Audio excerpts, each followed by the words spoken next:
नमस्कार, आप देख रहे हैं न्यूज नेशन। आपके साथ में लक्ष्मी उपाध्याय। आज हम बात करेंगे दिल्ली में जो 1 अगस्त को मॉक ड्रिल होने जा रही है उसके बारे में। दरअसल आप पैनिक ना हो, आप घबराएं नहीं। आपको पहले से जानकारी हो कि ये सब क्या हो रहा है, इसलिए इस विषय पर आपसे चर्चा करना बहुत जरूरी हो जाता है। दरअसल मॉक ड्रिल का मतलब ही ये होता है कि किसी भी आपात स्थिति से निपटने के लिए पहले उसकी तैयारी करना, यानी पहले उस तरीके के परिस्थितियों में देख लेना कि हम उसके लिए कितने ज्यादा तैयार हैं, हमारी तैयारियां कितनी मजबूत हैं। अब सवाल यह है कि 1 तारीख को 29 से 1 तक का ये सेशन है, 3 दिन तक का चलेगा, लेकिन 1 तारीख को जो इस तरीके का मॉक ड्रिल होगा उसका उद्देश्य क्या है और दिल्ली के साथ साथ वो कौन कौन से इलाके होंगे जहां पर ये होगा, किन किन लोगों को इसके लिए पहले से प्रिपेयर होना है। तो देखिए, दिल्ली में आपने देखा होगा कि पिछले कई दिनों से, अगर आप पिछले महीने देखें तो हरियाणा, दिल्ली, यहाँ भूकंप के कई झटके महसूस हुए और केंद्र भी हरियाणा और दिल्ली रहा। ऐसे में सवाल ये उठ रहे थे कि क्या आने वाले वक्त में ये बड़ी आशंकाओं को बल दे रहा है। तो दिल्ली में भूकंप और केमिकल डिजास्टर के जो खतरे हैं, जो बड़ी आपदाएं आ सकती हैं, उनसे निपटने के लिए इमरजेंसी रिस्पांस क्षमताओं को मजबूत करने के उद्देश्य से ये मॉक ड्रिल की जा रही है। और ये मॉक ड्रिल जिसमें आपका एनडीआरएफ और पुलिस दोनों की सहभागिता रहेगी। इसका उद्देश्य है कि ये क्षेत्र स्तरीय अभ्यास दिल्ली में जो आपातकालीन स्थितियां बने, प्रतिक्रिया समन्वय को बढ़ाने के लिए डिजाइन किए गए एक इस तरीके का अभ्यास है जो आपके सुरक्षा चक्र को मजबूती के साथ दर्शाएगा कि हम इसके लिए कितने तैयार हैं।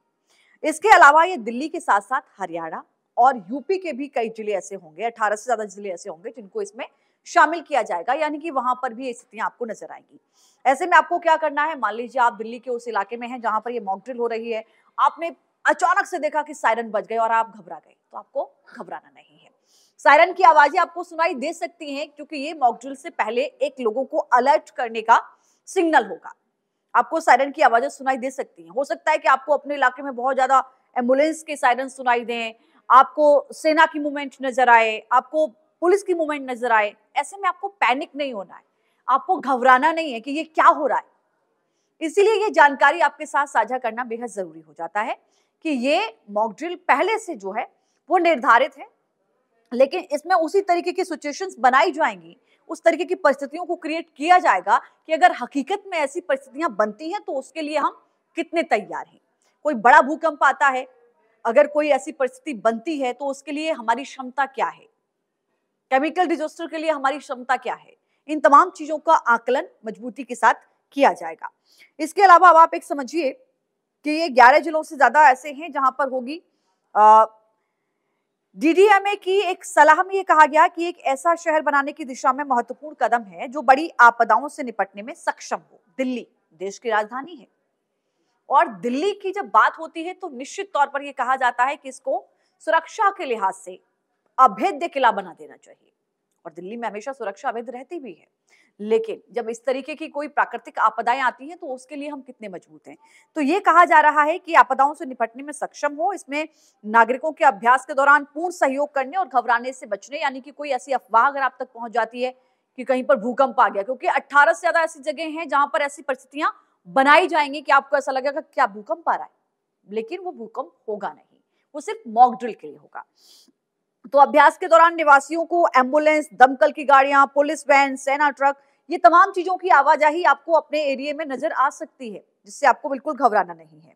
अभ्यास शुरू होने के संकेत देने के लिए आपको एक सायरन की आवाज भी सुनाई दी जा सकती है। जैसे आपको याद होगा कि जब ब्लैकआउट किया गया था, जब पाकिस्तान के साथ जो है वो झड़प चल रही थी, ऑपरेशन सिंदूर शुरू होने से पहले ब्लैकआउट किया गया था, चाहे वो पंजाब के इलाके रहे हों, बाकी जो है वो तमाम राज्यों के इलाके जहां पर वो मॉक ड्रिल की गई थी बाकायदा ब्लैकआउट की, तो उसी तरीके से और सायरन भी बजाए गए थे। रात को आपको भी आपके घर में सायरन की आवाजें कई बार लोगों को सुनाई दी थी।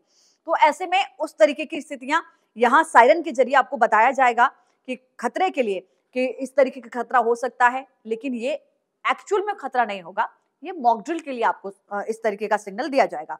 एडवाइजरी में यह भी कहा गया है कि घटना नियंत्रण चौकियां, मंचन क्षेत्र, राहत शिविर, चिकित्सा सहायता चौकियां जैसी अस्थायी सुविधाएं भी स्थापित की जाएंगी। ये बताया जाएगा कि जब ऐसी सिचुएशन बनती है तो किस तरीके से वहां पर चौकियां बनाई जाती हैं जो कि लोगों को तत्काल प्रभाव से सहायता देती हैं। तो इस तरीके की प्रक्रिया भी इसमें रहेगी। साथ ही जो एडवाइजरी जारी की गई है इसमें यह भी कहा गया है कि पीड़ितों को चिकित्सा सहायता भी प्रदान की जाएगी। इस तरीके की मॉक ड्रिल होगी। आप कह सकते हैं कि जो सीन बनाए जाएंगे, जिस तरीके की परिस्थितियां बनाई जाएंगी, जो आपको नजर आएंगी, आपको एक्चुअल लगेगा। जैसे कई बार आप देखते हैं कि आग लगने से पहले किस तरीके के हालात बन सकते हैं, आग लगने के बाद कैसा हो सकता है, तो इसकी भी मॉक ड्रिल की जाती है। जो बड़ी बड़ी बिल्डिंग्स होती हैं, मॉल होते हैं, कॉलेजेस होते हैं, स्कूल होते हैं, उसमें मॉक ड्रिल की जाती है कि अगर ऐसी स्थिति बनती है तो ऐसी आपात स्थिति में आप कैसे कदम उठाएंगे, कैसे रेस्क्यू करेंगे, कैसे लोगों को राहत पहुंचाएंगे। तो उस तरीके की भी यहाँ पर परिस्थितियां आपको नजर आएंगी। ये अभ्यास 29 जुलाई को आपदा जोखिम और रणनीतिक तैयारी पर एक उच्च स्तरीय संगोष्ठी के साथ शुरू होगा। 30 जुलाई को एक टेबल टॉप अभ्यास आयोजित किया जाएगा ताकि आपदा प्रबंधन नियंत्रण वातावरण में अपनी प्रतिक्रिया योजनाओं का परीक्षण कर सके। 1 अगस्त का जो दिन होगा, उस दिन पूर्ण पैमाने पर मॉक ड्रिल होगी, यानी कि बिल्कुल मजबूती के साथ और पूरी तरीके से तैयारी के साथ होगी। और ये इसका अंतिम चरण होगा जिसमें योजना को जमीनी स्तर पर क्रियान्वित किया जाएगा, यानी उस तरीके की परिस्थितियां बनाई जाएंगी जैसा एक्चुअल में होता है। तो दिल्ली के 11 राजस्व जिले के अलावा ये अभ्यास हरियाणा के गुरुग्राम में होगा, फरीदाबाद में होगा, पलवल में होगा, नूंह, रेवाड़ी और उत्तर प्रदेश का, क्योंकि गाजियाबाद दिल्ली से सटा हुआ है, गौतम बुद्ध नगर यानी नोएडा भी दिल्ली से सटा हुआ है, तो इनको भी इसमें शामिल किया जाएगा। इसके अलावा डीडीएमए ने अभ्यास के लिए अपनाए गए समग्र सरकारी दृष्टिकोण पर भी जोर दिया है, जिसमें सशस्त्र बलों की इसमें भागीदारी होगी, आईएमडी और एनसीएस जैसे वैज्ञानिक जो निकाय हैं, नागरिक समाज संगठन की भागीदारी भी इसमें शामिल की जाएगी। इसमें यह कहा गया है कि देखिए, ये अभ्यास सक्रिय योजना और जो आपकी क्षमता निर्माण है, जो आपने जो योजनाएं बनाई हैं उनको आप किस तरीके से अमल में लाते हैं, आपकी क्षमता क्या है, जन जागरूकता के माध्यम से दिल्ली एनसीआर को आपदा प्रतिरोधी बनाने की दिशा में ये एक महत्वपूर्ण कदम होगा। क्योंकि देखिए, दिल्ली की जब बात होती है तो देश की राजधानी है। पिछले दिनों मुझे याद आ रहा है कि आज से करीब शायद 2 या 2.5 महीने पहले एक खबर आई थी कि दिल्ली में भूकंप के झटके महसूस किए गए और नई दिल्ली में इसका केंद्र था। अभी हमने पिछले महीने ही एक खबर पढ़ी कि रोहतक में केंद्र रहा है भूकंप का, हरियाणा में भूकंप आया, रोहतक केंद्र रहा, लेकिन झटके दिल्ली एनसीआर तक देखने को मिले।